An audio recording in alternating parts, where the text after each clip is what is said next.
అందరికి నమస్తే అండి. నేను మీ Ashok Kumar. Welcome to our channel. ఇది నారా లోకేష్ గారి ట్విట్టర్. అయితే ఈరోజు ఈయన ట్విట్టర్ గురించి మనం మాట్లాడాల్సిన పరిస్థితి ఎందుకు వచ్చిందంటే, ఒక్కసారి అందరికీ కనువిప్పు కలిగే విధంగా ఆయన ఏ విధంగా కష్టపడుతున్నాడో అది నా వంతు నేను తెలియజేద్దామని నేను అనుకుంటున్నాను.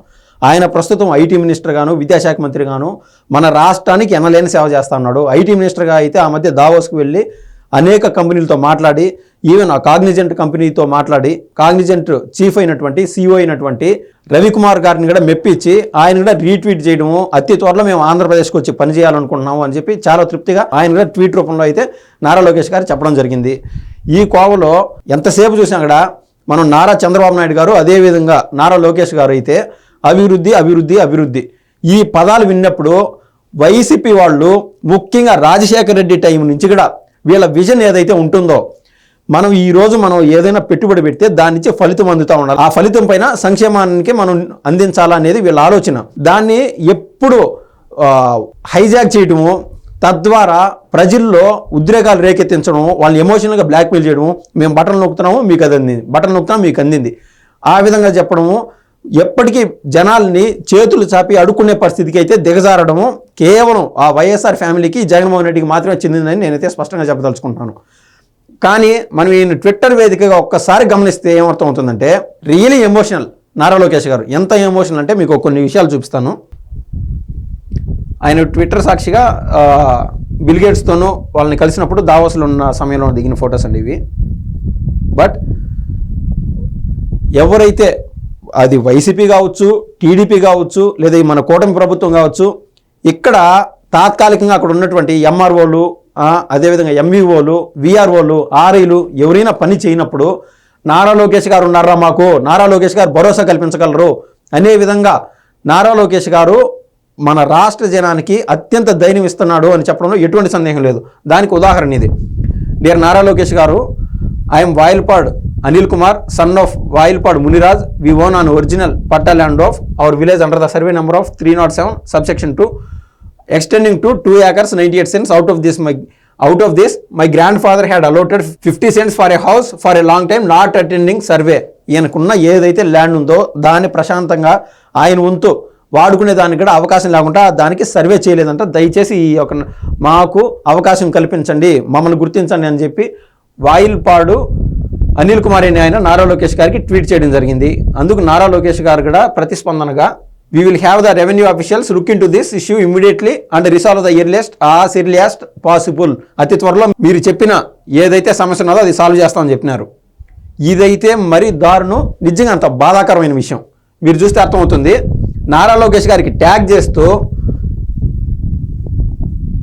బొమ్మిన హరీష్ అనే ఆయన ఈ ట్వీట్ చేయడం జరిగింది. నారా లోకేష్ గారు, అయ్యా, మా ఊరిలో ఈ రోడ్డుకు ఒకవైపు ముత్యాలమ్మ అమ్మవారి గుడి, మరోవైపు ముస్లిం సోదరుల శ్మశాన వాటిక ఉంది. ముత్యాలమ్మ అమ్మవారిని దర్శించుకోవాలన్నా, ముస్లిం సోదరులు ఎవరైనా మరణించినా చాలా ఇబ్బంది పడాల్సి వస్తుంది. చెవిటికల్లు గ్రామం, కంచికచర్ల మండలం, నందిగామ నియోజకవర్గంలో ఈ సమస్య గురించి ట్యాగ్ చేస్తూ నారా లోకేష్ గారికి అయితే ఆయన సమస్య విన్నవించుకోవడం జరిగింది. ఈ ఫోటో చూస్తే అర్థమవుతుంది. ఎవరైనా ఒక ముస్లిం సోదరుడు ఎక్కడైనా చనిపోతే అతన్ని శ్మశాన వాటికి తీసుకువెళ్ళాలంటే మధ్యలో ఆ నీళ్లు కావచ్చు, ఆ డ్రైనేజ్ వాటర్ కావచ్చు, అది దాటుకొని పోవాల్సి వస్తుంది. దయచేసి ఈ సమస్యని రిసాల్వ్ చేయండి అని నారా లోకేష్ గారికి ఆయన విన్నవించుకోవడం జరిగింది. ఈ సమస్య గురించి నారా లోకేష్ గారు ఏ విధంగా స్పందించారో ఒకసారి చూద్దాం. This issue will be రిసాల్వ్డ్ soon, please look in to it అని చెప్పి ఎవరైతే దానికి సంబంధించిన అధికారులు ఉన్నారో వాళ్ళకు నారా లోకేష్ గారు ట్యాగ్ చేయడం జరిగింది. అదేవిధంగా నారా లోకేష్ గారికి వేణుబాబు అల్లూరి అని ఆయన ట్యాగ్ చేశాడు. ఏమని ట్యాగ్ చేశాడంటే, అయ్యా, నా పేరు వేణుబాబు, మాది పల్నాడు జిల్లా నరసరావుపేట మండలం ఇస్సుపాలెం గ్రామం. 2014 నుంచి 2019 వరకు మా ఊరు ఆదర్శ గ్రామంగా ఉండి ఇప్పుడు సమస్యల సుడిగుండంలో ఉంది. మా ఊరిలోనే ఎన్టీఆర్ సుజల స్రవంతి పథకం గత పాలకుల నిర్లక్ష్యం వలన మూతపడింది. వైఎస్ఆర్సీపీ అధికారంలో ఉన్నప్పుడు విద్యుత్ బకాయిలు 4 లక్షలు ఉండడం మూలాన ఎలక్ట్రిసిటీ అధికారులు విద్యుత్ కనెక్షన్ తొలగించారు. ఆర్ఓ ప్లాంట్ నుండే పక్కనే ఉన్న జెడ్పీ స్కూల్కి తాగునీరు ఇచ్చేవారు. ఆర్ఓ ప్లాంట్ ఆగిపోవడం వల్ల విద్యార్థులు మరియు గ్రామ ప్రజలు చాలా ఇబ్బంది పడుతున్నారు. తక్షణమే ఈ విషయంలో స్పందించి తగు చర్యలు తీసుకోవాలని నా మనవి అని వేణుబాబు అల్లూరి ట్వీట్ చేయడం జరిగింది. దానికి ప్రతిస్పందనగా నారా లోకేష్ గారు హైయర్ అఫీషియల్స్కి ట్యాగ్ చేయడం జరిగింది. We will request the concern authorities to sort out this problem immediately అని. సలాం ఖాన్ అండి, ముస్తాబాద్లో ఉంటున్నాను. నేను కార్పెంటర్ని. మా అమ్మాయి చైతన్య కాలేజ్లో చదువుతుంది. కాలేజ్ ఇక్కడ భవానీ అనే ట్విట్టర్ అకౌంట్ నుంచి నారా లోకేష్ గారికి ఒక సమస్య చెప్తూ ఈ వీడియో ట్యాగ్ చేయడం జరిగింది. ఈ వీడియోలో ఉన్న సారాంశం ఏంటి అంటే, నారా లోకేష్ గారికి వీళ్ళు విన్నవించుకున్నారు. ఇతనితో పాటు ఇంకా 4 ఆడపిల్లలు ఇంటి నుండి వెళ్ళిపోయినారు, ఇంటిలో తల్లిదండ్రులు మందలించారని. వారి సమస్య ఏందో వాళ్ళు నారా లోకేష్ గారు ఏ విధంగా ట్వీట్ చేశారో ఒకసారి చూద్దాం. తల్లిదండ్రులు మందలించడంతో ఇంట్లో నుంచి వెళ్ళిపోయిన 5 బాలికలు మెరుపు వేగంతో స్పందించి 3 గంటల వ్యవధిలోనే తల్లిదండ్రుల వద్దకు చేర్చారు పోలీసులు. ఈ ప్రభుత్వంలో ఆడబిడ్డల భద్రతకు పోలీసులు యంత్రాంగం అధిక ప్రాధాన్యం ఇవ్వడం ఆహ్వానించదగ్గ విషయం, వారికి మా ధన్యవాదాలు అని చాలా తృప్తిగా ఎవరైతే ట్వీట్ చేశారో నారా లోకేష్ గారు థ్యాంక్స్ చెప్పడం జరిగింది. I extend my heartful congratulations to AP police for ensuring the swift and safe return of the girl children to their parents. Nara Lokesh గారు కూడా ప్రతిస్పందనగా పోలీసులు ఎవరైతే అంత వేగంగా ఒక 3 గంటల వ్యవధిలో ఆ పిల్లల్ని తీసుకొచ్చి వాళ్ళ తల్లిదండ్రులకు అప్పచెప్పారో అందుకు చాలా గర్వకారణంగా ఉన్నది. పోలీసులు ఇలానే ఎల్లప్పుడూ ప్రజల సేవలో తరించిపోవాలని నేనైతే ఆశిస్తున్నాను అని చెప్పి నారా లోకేష్ గారు కూడా ట్వీట్ చేయడం జరిగింది.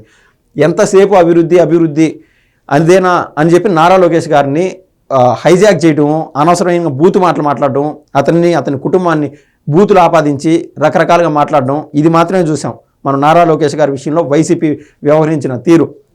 కానీ బిసైడ్ దట్ అభివృద్ధి అనేదే కాకుండా ఎప్పటికప్పుడు ప్రజా సమస్యలు, వాళ్ళ పర్సనల్ సమస్యలు, వాటిల్లో కూడా నారా లోకేష్ గారు చొచ్చుకుపోయి వాటిని సత్వరం సాల్వ్ చేసే విధంగా ఆయన వ్యవహరిస్తున్న తీరు మనకైతే అర్థమవుతుంది. గతంలో మనం చూసాం గల్ఫ్ కంట్రీస్లో ఒక వైసీపీకి చెందిన మహిళ, వాళ్ళ కుటుంబం తరతరాలుగా ఈ యొక్క వైఎస్ రాజశేఖర రెడ్డికి ఓట్లేసే కుటుంబం, ఆవిడ కూడా గల్ఫ్లో ఇబ్బంది పాలవుతా అక్కడ సేట్లు పెట్టే ఇబ్బందులు అధికమవడంతో ఇంటికి వచ్చేదానికి వాళ్ళ దగ్గర పాస్పోర్ట్ కూడా లేకుండా అంటే నారా లోకేష్ గారు చొరవ చూపించి అక్కడ ఉన్నటువంటి ఎంబసీతో మాట్లాడి అక్కడ తెలుగుదేశంకి సంబంధించి ఎవరైతే నాయకులు ఉంటారో వాళ్ళతో దగ్గరుండి చొరవ చూపించే విధంగా వాళ్ళ నారా లోకేష్ గారు పుష్ చేసి మరి ఆవిడని ఇక్కడికి తీసుకురావడం జరిగింది.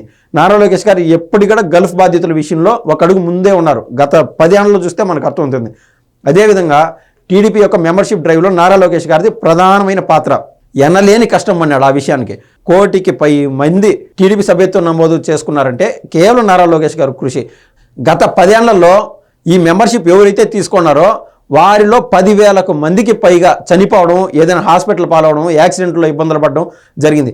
వాళ్ళకి ప్రతిసారి టీడీపీ అండగా ఉండి వాళ్ళ వంతు కృషి చేయడము, వాళ్ళకి హాస్పిటల్ బిల్లులు కట్టడము, టీడీపీ తనంతటికి తన సహకారం అందించి పునర్జీవనానికి టీడీపీ అంటూ పాటుపడింది. అదేవిధంగా ఎన్టీఆర్ మెమోరియల్ ట్రస్ట్ ద్వారా టీడీపీకి సంబంధించిన స్కూల్స్ కావచ్చు, ఈ విధంగా రకరకాల సేవల్లో నారా వారి కుటుంబం ఎప్పటికీ ఉందని నేనైతే చెప్పగలను. ధన్యవాదాలు.